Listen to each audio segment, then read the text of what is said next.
Hello दोस्तों, स्वागत है आपका अपने यूट्यूब चैनल टारगेट पेलगांव में। तो दोस्तों, आज की इस वीडियो हम देखने वाले हैं वैद्युत क्षेत्र रेखाएं, इलेक्ट्रिक फील्ड लाइंस। ठीक है। और इससे पहले हमने वीडियो में देखा था आपका कूलाम्स लॉ और इससे रिलेटेड इंपॉर्टेंट टॉपिक। ठीक है दोस्तों, तो वैद्युत क्षेत्र रेखाएं क्या होती हैं इसके बारे में हम आज आपको बताएंगे। तो वैद्युत क्षेत्र रेखाएं वैद्युत क्षेत्र में खींचा गया वह काल्पनिक पृष्ठ है, या हम कह सकते हैं काल्पनिक निष्कोण वक्र है, जिस पर पृथकृत स्वतंत्र एकांक धनावेश गमन कर सकता है। क्या कर सकता है? एकांक धन आवेश गमन कर सकता है। ठीक है, उन्हें हम क्या कहेंगे? वैद्युत क्षेत्र रेखाएं। ठीक है। और आगे दोस्तों हम देखते हैं वैद्युत क्षेत्र रेखाओं के गुण। वैद्युत क्षेत्र रेखाओं के क्या गुण होते हैं? तो दोस्तों, वैद्युत क्षेत्र रेखाओं के निम्नलिखित गुण होते हैं।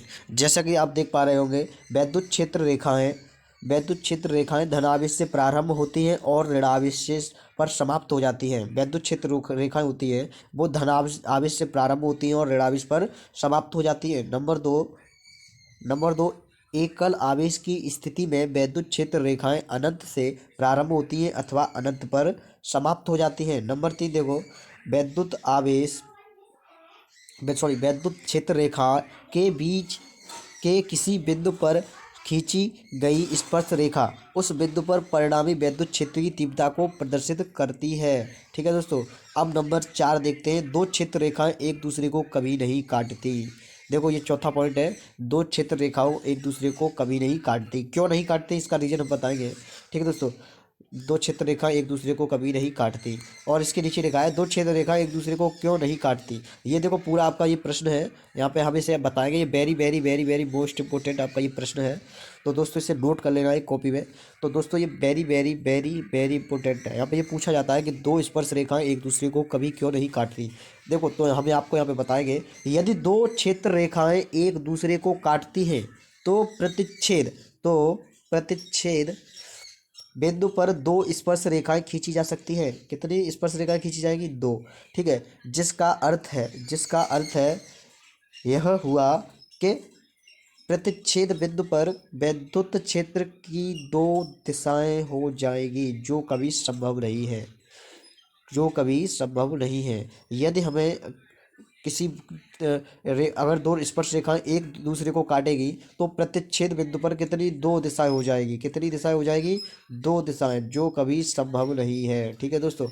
तो दोस्तों, यहाँ तक समझ में आ गया होगा आपको। अब हम देखते हैं वैद्युत द्विध्रुव। Very very very very most important topic है दोस्तों, ये आपका वैद्युत द्विध्रुव आपका very very most important topic है। ये आपके लिए आपके एग्जाम में आ सकता है या आने वाला है। इससे रिलेटेड टॉपिक भी आता है, अच्छी वो आगे कराएंगे हम आपको। तो देखो दोस्तों, ये क्या है?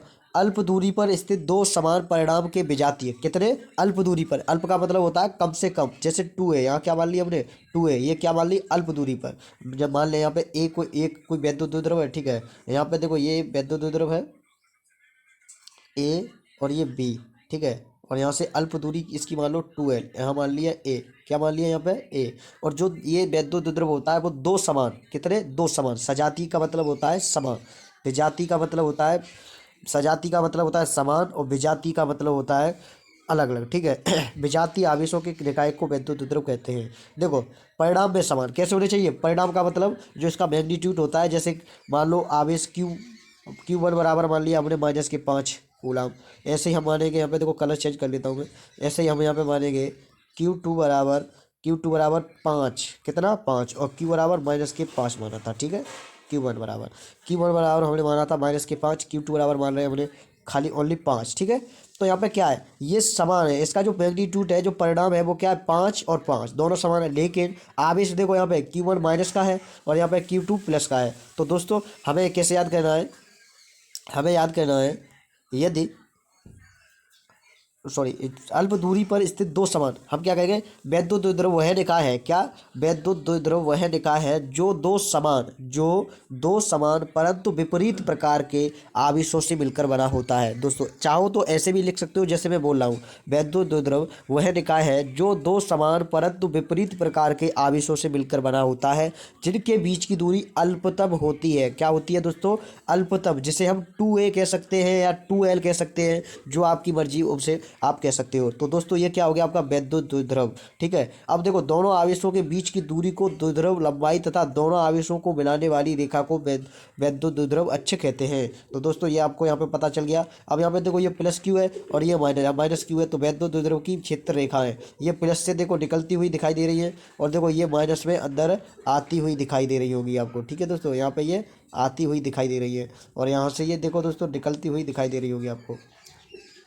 तो दोस्तों यहाँ तक हमने देखा और आपको समझ में भी आया। अब देखेंगे हम वैद्युत द्विध्रुव आघूर्ण। वो क्या था, खाली वैद्युत द्विध्रुव, ये क्या यहाँ पे वैद्युत द्विध्रुव आघूर्ण। तो दोस्तों वैद्युत द्विध्रुव आघूर्ण क्या होता है, वैद्युत द्विध्रुव के किसी आवेश और द्विध्रुव लंबाई के गुणनफल को वैद्युत द्विध्रुव कहते हैं। क्या कहते हैं, इलेक्ट्रिक डाइपोल मूवमेंट कहते हैं। ठीक है दोस्तों, इसका फॉर्मूला होता है P बराबर 2 × QL, P बराबर 2 × QL या QA, यहाँ पे A माना है हमने।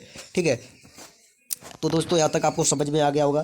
पी क्या है यहाँ पे वैद्युत द्विध्रुव, ए क्या है यहाँ पे लंबाई, वैद्युत द्विध्रुव की क्या है यहाँ पे लंबाई। ठीक है, यहाँ पे वैद्युत द्विध्रुव की लंबाई है ए। ठीक है, क्यू यहाँ पे क्या है, दोनों क्यू यहाँ पे आवेश, क्यू क्या है यहाँ पे आवेश, क्यू यहाँ पे क्या है दोस्तों आवेश। अब यहाँ से हम देखेंगे दोस्तों इसकी विमा निकालेंगे, किसकी, इसकी विमा निकालेंगे। तो देखो पी बराबर आप सभी लोगों को पता है, पी बराबर दोस्तों आप सभी लोगों को पता है कि पी बराबर होता है 2 × QL या QA। ठीक है, हमें पता है कि आवेश की विमा क्या होती है AT। आवेश की विमा AT कैसे होती है, Q बराबर I × T से। यहाँ पे I क्या है, धारा की विमा हमने बताई थी तुम्हें, क्या होती है A, धारा की A।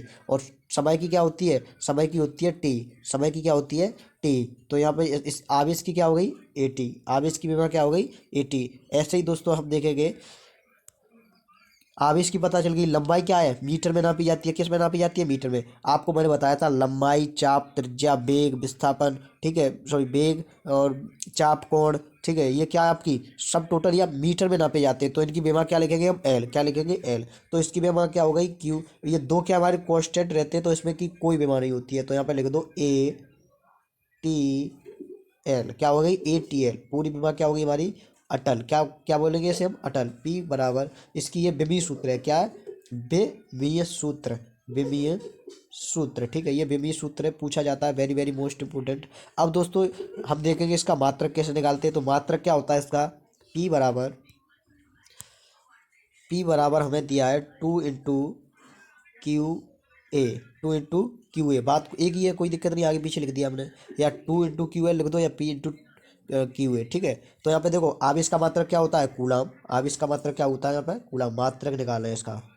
आवेश का मात्रक होता है यहाँ पे कूलाम, आवेश का मात्रक कूलाम इनटू लंबाई का मात्रक क्या होता है मीटर, तो इसका मात्रक क्या होगा CM, क्या कह सकते हैं CM, यानी कूलाम इनटू मीटर। तो दोस्तों आपको मात्रक भी इसका पता चल गया होगा। तो उम्मीद करता हूँ दोस्तों आपको वीडियो अच्छी लग रही होगी। ठीक है, अगर आपको वीडियो अच्छी लगे तो लाइक करें और कमेंट करें वीडियो आपको कैसी लगे। ठीक है दोस्तों, अब इससे आगे हम कल करेंगे कंटिन्यू। ठीक है दोस्तों, जय हिंद दोस्तों।